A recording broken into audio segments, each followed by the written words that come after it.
Kingdoms come and kingdoms go, rivers run and rivers flow. By Dancing Lassie. Chapter 13. Jaskier can't help but grin incredulously. Geralt is here, in his house, holding his hand and pressing kisses to his fingers. Jaskier is tempted to lean over the kitchen table to replace his fingers with his lips, but finds he's more content to stay where he is. What they have is fragile still, and Jaskier surprises himself with his desire to take things slowly. He had previously thought that if Geralt ever admitted to returning his feelings, they'd be on each other quick as a flash, that it would be all heated passion. Instead, he enjoys the steady warmth that spreads throughout his body, starting from the hand clasped firmly in Geralt's. They have time to explore things at their own pace. He just wants to enjoy this moment a bit longer. So, of course, that's when the sound of the front door opening echoes throughout the house and two sets of familiar footsteps clatter through the hallway, setting the dogs off barking again. "Jaskier!" he hears Ciri's voice call. "We're home! You'll never guess what play I was helping out with today!" She seems to have a sixth sense for where he is, because she comes bounding into the kitchen before he has a chance to disentangle himself from Geralt or warn the Witcher. All three of them freeze. Ciri has a look of honest confusion plastered across her face. Jaskier never lets anyone who is not her, his siblings, or Ike into his house, and here is a strange man sitting at the table holding her guardian's hand. Geralt is doing his version of looking terrified, eyes roving up and down Ciri's small form. He obviously recognizes who she is, despite having never previously met. It seems that Jaskier needs to have words with Trava when his brother next drops by. When he had popped in to meet his niece, he had failed to mention that Geralt was on his way. That annoying grin Trevor had sported for the entirety of his visit, like he knew something Jaskier didn't, suddenly makes sense. "Who are you?" Ciri asks boldly. Geralt says that you. "This," Jaskier decides to intervene, "is Geralt of Rivia. Geralt, this is Princess Cirilla of Sintram, though outside these walls we call her Fiona." The two just stare at each other in astonishment, neither making a move to break the awkward silence, so Jaskier feels compelled to continue. "Ciri, where's Ike? Did you pick up the fish for dinner on your way home?" Ciri's eyes dart to him nervously. "He got waylaid by Kipper and Squeak. I'll just go get him. Let him know we've got a guest for dinner." She dashes quickly out of the kitchen, leaving behind a startled Witcher still holding Jaskier's hand. "Sorry." Jaskier squeezes Geralt's fingers in an attempt at reassurance. "I probably should have tried to warn you that she's here." "Your brother told me," the Witcher manages. "That's how I knew where to find you. It's just seeing is different from knowing. I tried to save her at Citra. I wanted to save her for you, but I was too late." Jaskier doesn't like the guilt that clouds his tone, so he drags Geralt up out of his seat and cautiously pulls him into a hug, each with one of their hands clasped awkwardly between their chests as he refuses to let go. Hesitantly, Geralt's free arm curls around Jaskier as well. "Thank you for trying," Jaskier murmurs before reluctantly stepping back and finally disentangling their fingers. "We should probably get out of here, though. Ike is surprisingly territorial about his kitchen, and he's going to want to start dinner soon. Come on, I'll introduce you to my furry brood. Ike brought home 2 more kittens the other day, so soon I expect to be driven out of the house by his furry army. Maybe the stables down the road will let me sleep then. Speaking of stables, where's Roach?" "I left her with the stable boys by the city gates." "Geralt! That's no way to treat such a wonderful companion. Who knows what she might catch down there? Go and get her, and I'll organize space in the stables near here." The Witcher seems grateful for an excuse to duck out of the house for a while, and it takes no time for Jaskier to pop down the road and organize suitable accommodation for Roach. It also gives him time to catch Ciri alone and check in.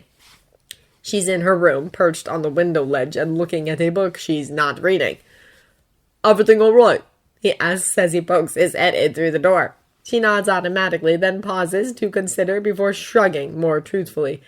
"He's very..." "Rugged? Handsome?" Jaskier suggests, trying to heighten the mood. Ciri's lips twitch slightly. "You never mentioned that you two were... intimate." And she blushes bright red as she says it. "Ah!" Jaskier decides to join Ciri by the window. "Well, that's because it's a very recent development. We've only been intimate," he stresses the word just to cause her to scrunch up her face and stick out her tongue at him, "for about the last half hour." Is that okay? He needs to check. It will break his heart all over again if Ciri objects, but it'll keep his emotional distance from Geralt if that's what she needs. For her, he'll do anything. He really hopes that she doesn't, though. She eyes him, considering for a few moments, making him squirm. I suppose so, but if he hurts you, I get to cut his head off. He can't help but laugh, pulling her giggling into his arms. As my bloodthirsty princess, your grandmother would be so proud.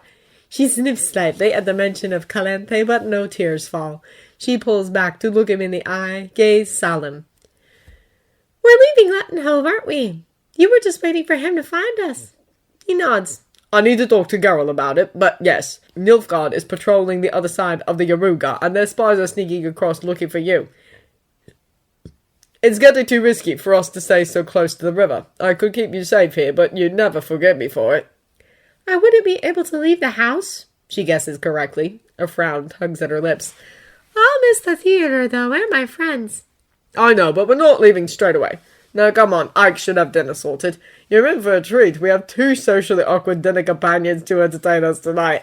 She laughs, but his comment is unerringly accurate. Geralt cannot stop staring at all 3 of them in turn, obviously bewildered by the family dynamic. Ike, feeling defensive about this interloper entering his space, starts a long, tedious lecture on the best way to cook Xander, reverting before their eyes to the pretentious man Jaskier first knew. This leaves Jaskier and Ciri as the 2 socially competent members of their group, but Ciri seems to have been struck dumb because she says hardly a word. Jaskier attempts to carry the conversation throughout dinner, but it stretches even his exceptional conversational skills. Ciri, he tries once more to draw her into a discussion. You mentioned something earlier about the play you helped out with today. What play was it? Oh! She perks up from where she has been pushing fish idly around her plate. It was supposed to be based on an old local legend, but that was obviously ridiculous because it was called the River God. Already made a name for yourself, Geralt teases. No, Ciri interjects. It wasn't about Jaskier. It was about an elvish river god who tried to help the elves defeat the humans, but the humans tricked the god and destroyed him. She scowls at her plate. It was absolute bullshit! Language! Jaskier scolds. But it was! Ciri protests. For starters, you're not an elf. No, he concedes, but the first god of the Pancrats was. Both Geralt and Ciri look startled. Ike just carries on eating. First? Ciri exclaims. What do you mean first? He sighs, serves him right for trying to force conversation on the group he supposes. You've both met Vidar, and Geralt, I know you met Adelaide a few years ago. Well, they're Mama's oldest living children, and they had an older brother, Pancrats. But you're the Pancrats, Ciri protests. I am now. Look, Vidar, Adelaide, and Pancras all became river gods at roughly the same time, when humans first made an appearance and started conquering the lands around them. All 3 of them willingly sacrificed themselves to their respective rivers in a bid to gain the power they thought they needed to drive the humans back. He holds up a hand when Ciri opens her mouth to interrupt again. This isn't an easy story for him to tell, and it hadn't been an easy story for him to hear either.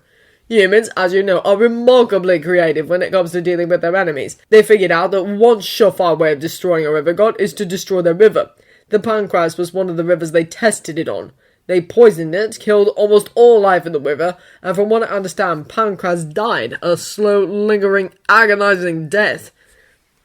Jaskier can't help the way he grimaces.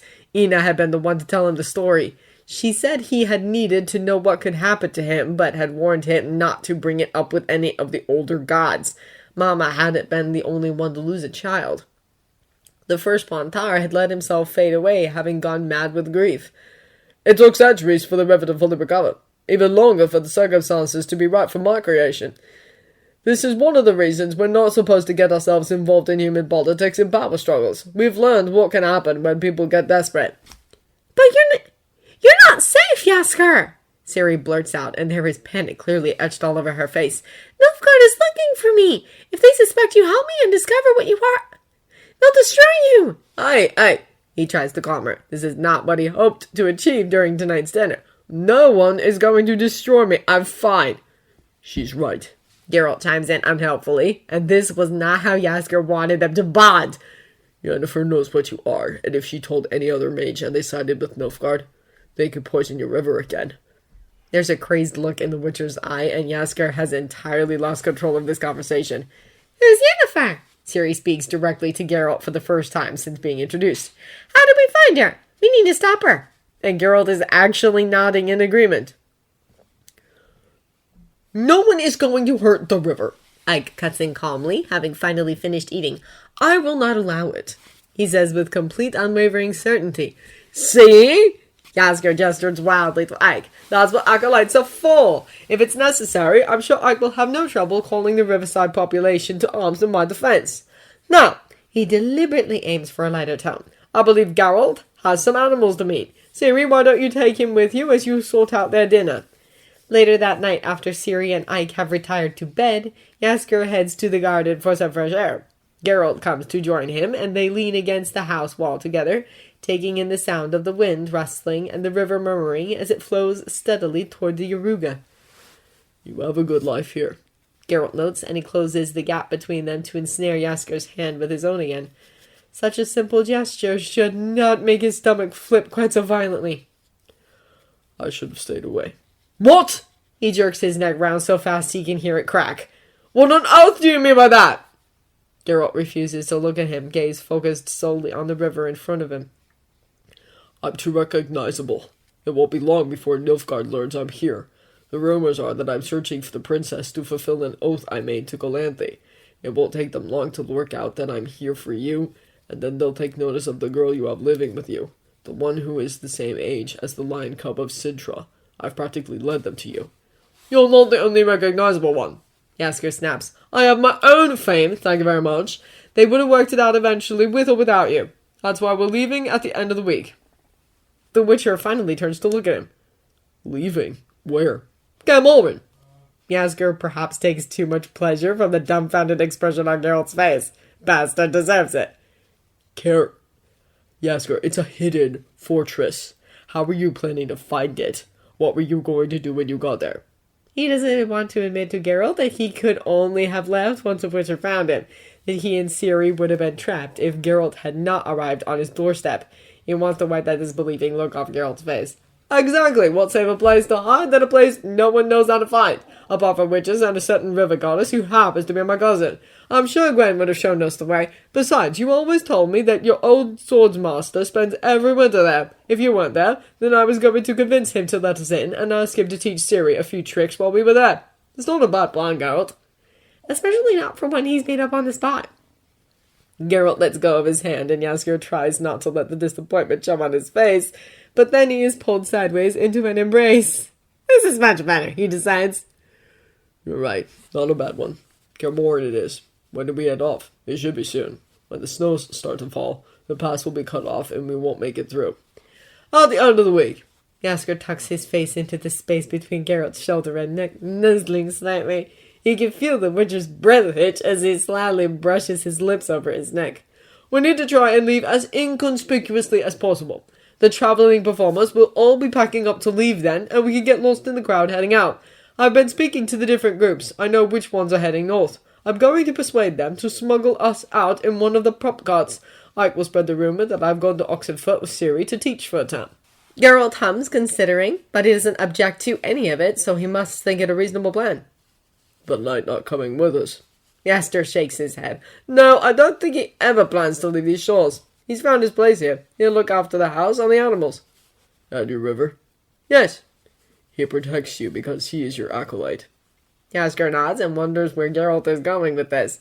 He can feel the Witcher's muscle tensing against his own like Geralt is working himself up to something. I could be your acolyte. No! Jaskier blurts out swift and certain. Geralt wants to pull away from him, clearly taking it as a rejection of his feelings, but Jaskier clings on. That's not what I want from you, Geralt. I've never wanted you as my servant. But acolytes protect you. I want to protect you, Jaskier.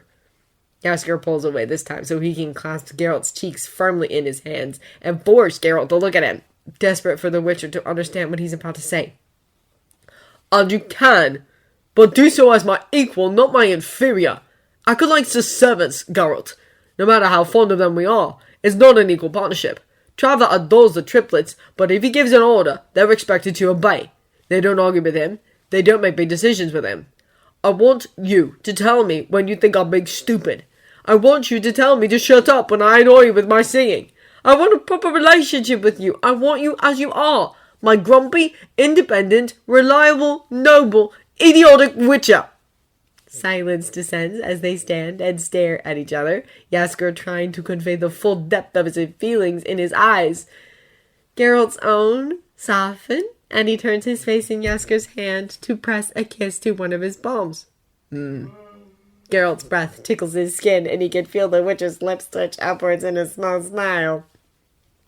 It is amazing how quickly Geralt finds himself adapting to the easy domesticity of Jaskier's house.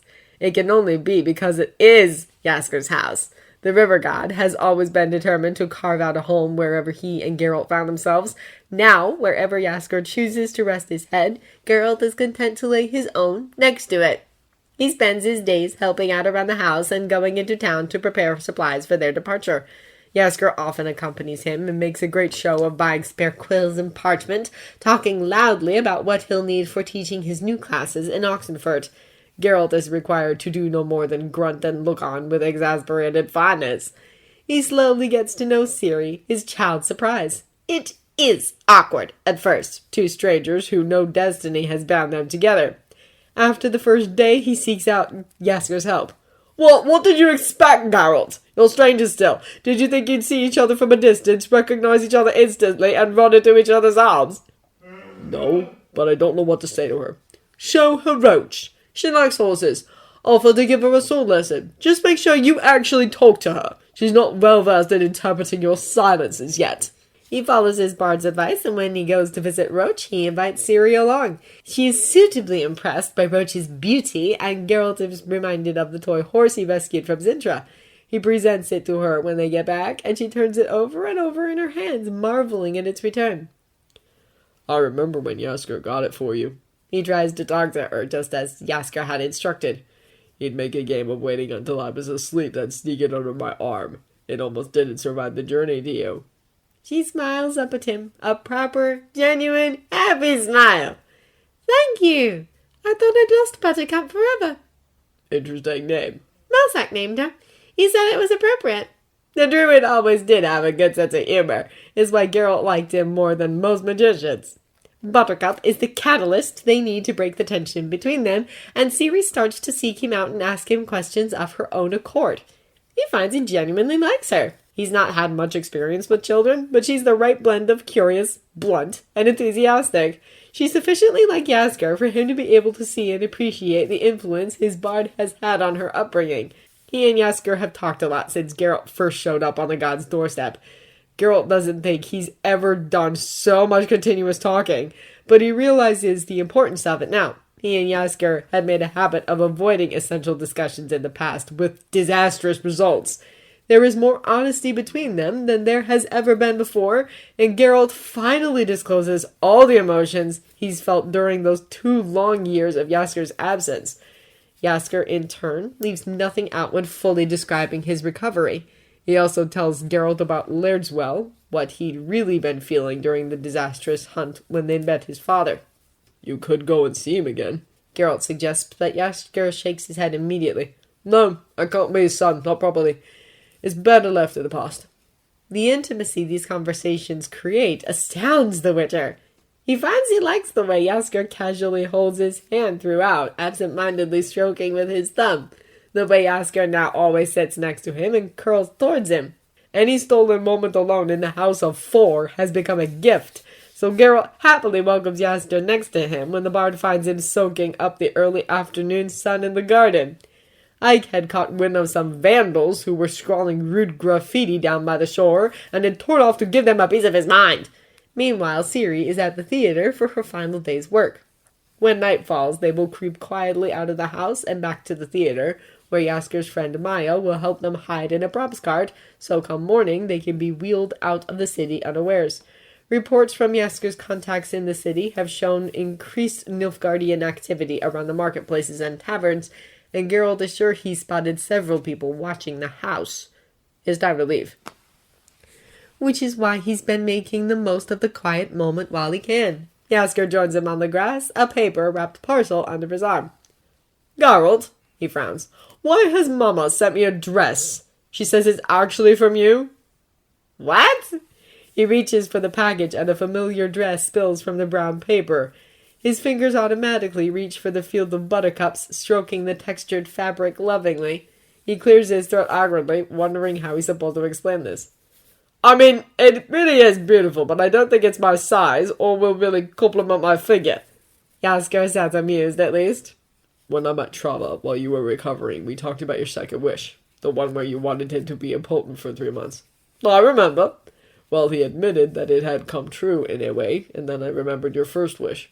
Geralt shrugs and sweeps a hand over the skirt of the dress, admiring the detailed intricacy of the stitching. It really is stunning work. I've been sending your mother embroidery thread for the last 7 years. He admits, risking a glance at Yasker's face. The bard looks stunned, tears welling in his eyes, and he throws himself across the dress and into Geralt's arms. You granted my wish, he whispers in awe. Geralt, that's... Geralt holds him tightly, rubbing his cheek against the soft top of Jaskier's head.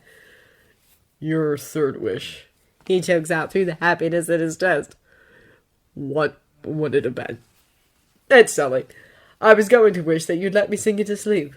Jaskier pulls back with a sheepish expression. Probably a good thing I didn't get it out. Given the djinn's temperament, it'd probably have twisted it so that I sang you to sleep permanently or something.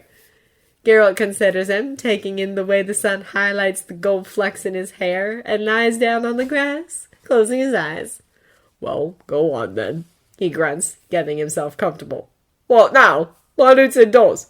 Go get it then. I'm not going anywhere until I get my song.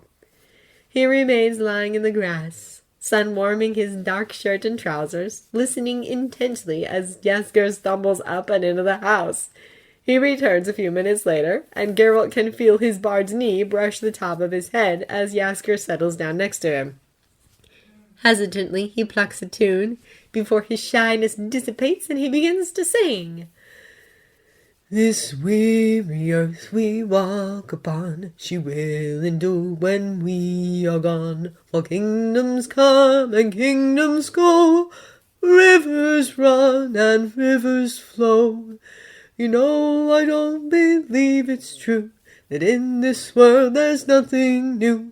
For darling, you have just begun. Rivers flow and rivers run.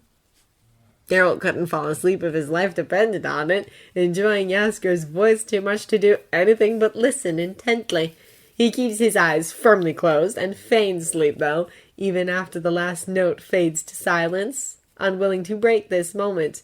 The lute is placed gently to the side, and he feels familiar fingers card lovingly through his hair. I know you're still awake, Jaskier sounds amused. Geralt rolls onto his side, grabbing Jaskier's ankle and manhandling him to lie down next to him, ignoring the bard's squawks of protest. Shh, sleeping. He mumbles into the back of Jaskier's head, and lying there in the sun with Jaskier in his arms, he does find himself dozing off. When he awakes, the sun has dipped in the sky. It'll soon be evening, and it won't be long until Ciri returns. Jaskier is still asleep, white shirt and pale blue trousers rumpled and stained green by the grass. Geralt sits up, the better to properly admire the picture in front of him, before his eyes are drawn to the river at the end of the garden. It might be a long time before they return to it again. He cautiously heaves himself up, careful not to disturb the sleeping river god, and meanders slowly down to the dock. The water looks fresh and inviting, too deep to see the bottom. Geralt throws off his boots and socks and begins removing the rest of his clothing until he is standing completely naked by the water. What are you doing? A strangled voice asks behind him, and he turns, mischievous smile on his lips as he regards the flushed river god. The water looks so enticing, he says innocently, as though he were not deliberately seducing the god on the banks of his own river. I thought I'd go for a little swim. Geralt? Jaskier is staring at him wildly, pupils dilated, but just a sliver of blue peeking out around the edges. Aren't you going to join me? He doesn't give Jaskier a chance to reply, diving off the deep end of the dock and into the water. A wild splash echoes behind him as Jaskier throws himself in after the Witcher, clothes and all.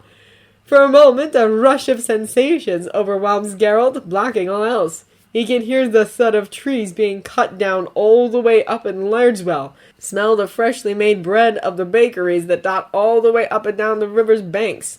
He hears the rhythmic clack of the petals of hundreds of looms as the weavers sing their working songs while producing meters and meters of the fine cloth that Lenthove is also known for.